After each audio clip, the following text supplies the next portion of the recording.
That smells.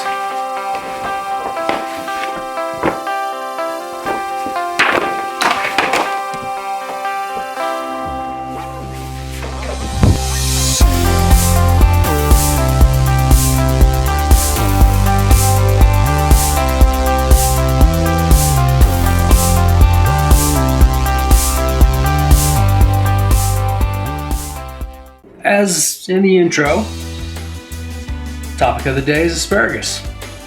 I like asparagus. Ooh, it's organic. Plus they come with these great little rubber bands that are great at shooting at the dog. I wouldn't shoot them at the dog. He'd probably bite me. But you get these great rubber bands. Save these. They're useful in the kitchen.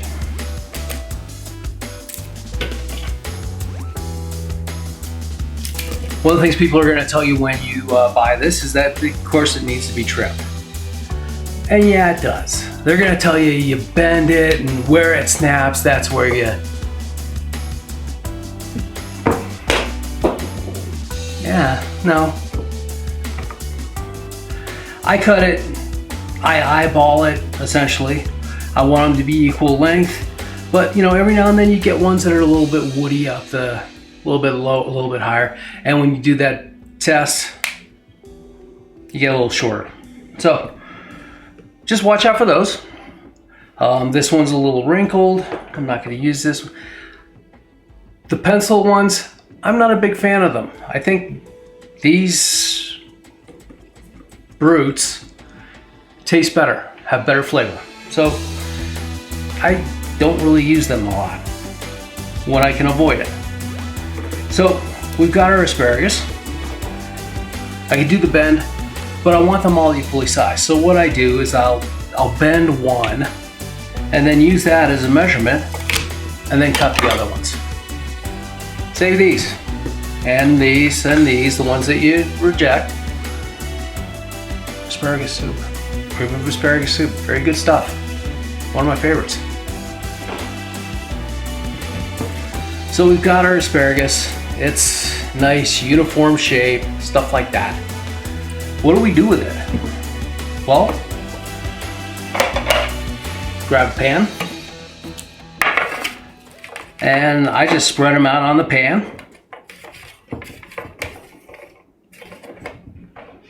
Hit them with a little olive oil.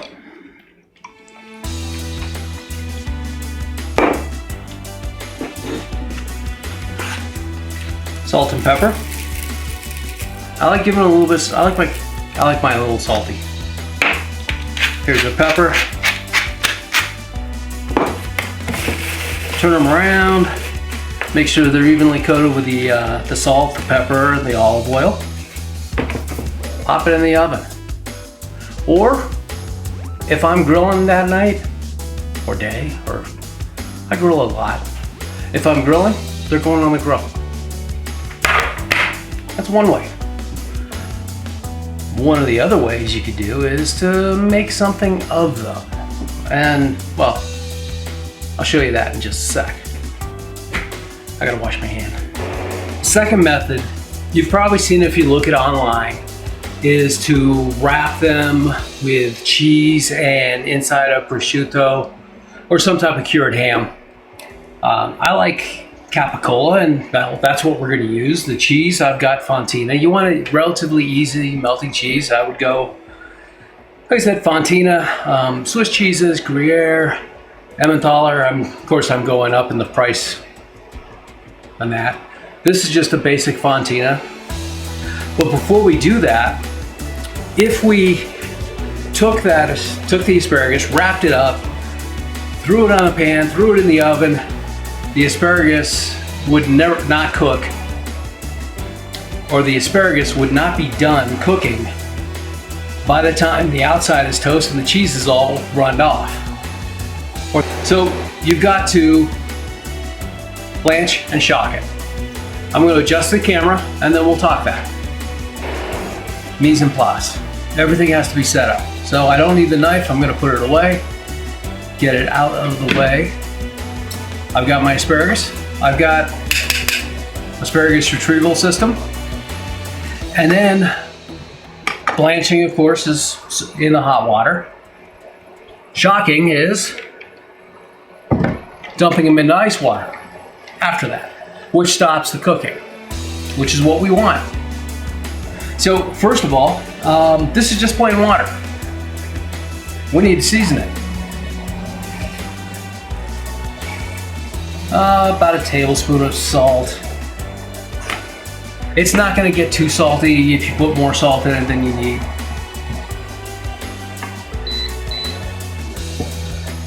So we'll bring this up to a boil.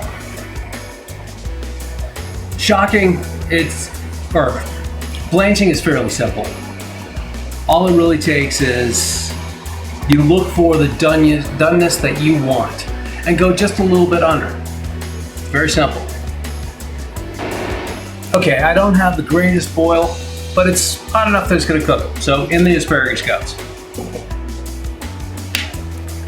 Move them around, make sure that they're getting some airflow. While we're doing that, don't forget, like, share, subscribe, smash the notifications, leave a comment, smash all the buttons down there, except the dislike.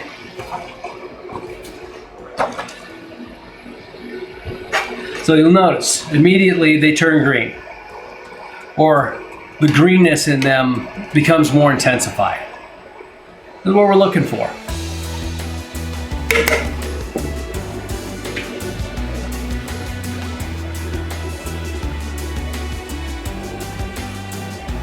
And it's back up to a boil where we want. I'm going to give them a little test, maybe just 30 seconds more.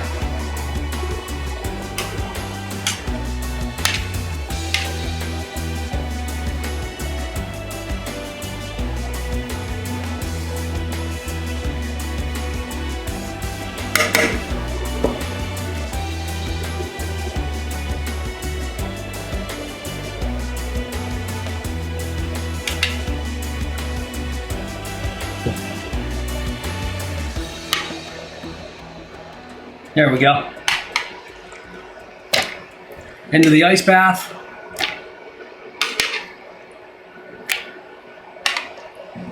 Give them a little stir.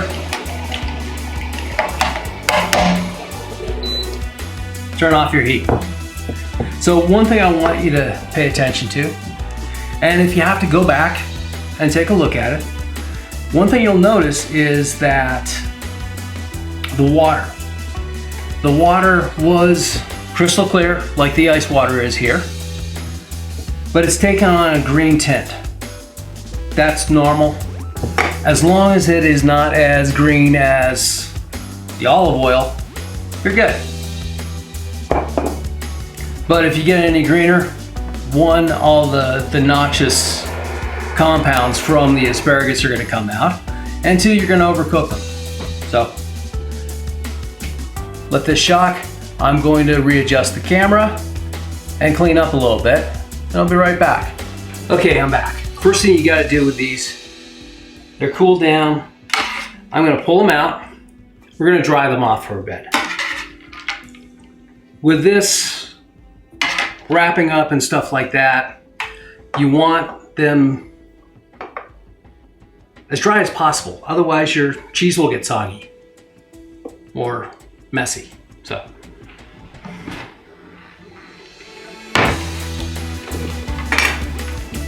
we'll dry these out. Just some paper towels. Spread them out nice and even.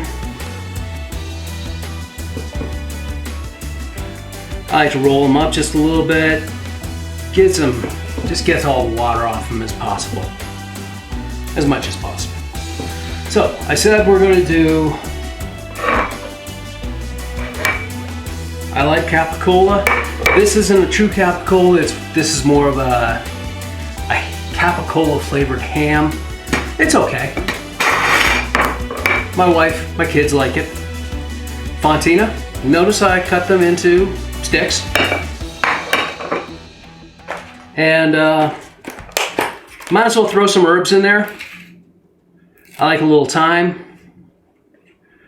Big thing with thyme, just pull them right off the stem. If you get a little stem in there, I'm not too worried about it. Just make sure you get all the woody stuff off of there. And if you do get a few stems in there, take your knife and chop them up a bit. That way you don't get little toothpicks. Okay, to lay these out or to roll these up, first hit a little bit at a time. Some cheese. And I like about 3 asparagus spears. And then just roll them up tight. Then put them seam side down, so this side down, onto your pan. A little bit of oil on the pan, and you're good. Now these can go in the oven. Oh hey, I just got them out. They're looking pretty good. So we've got our fontina and capocola wrapped asparagus. And just our regular charred asparagus. Now, one of the things I like to do, and it's a great flavor combination, is, and put these in just a few minutes before you put the asparagus in. I like some roasted tomatoes, get a little char on them, and they make a nice little garnish for your asparagus. So, a lot of people overthink their asparagus. Very simple. Very simple to cook, very simple to do. Big thing I would say about asparagus, don't overcook it. Don't overcook it. Don't overthink them. It's a very simple vegetable to cook off, and it's delicious, along with the tomatoes. I'm Chef Terry. I'll see you next time.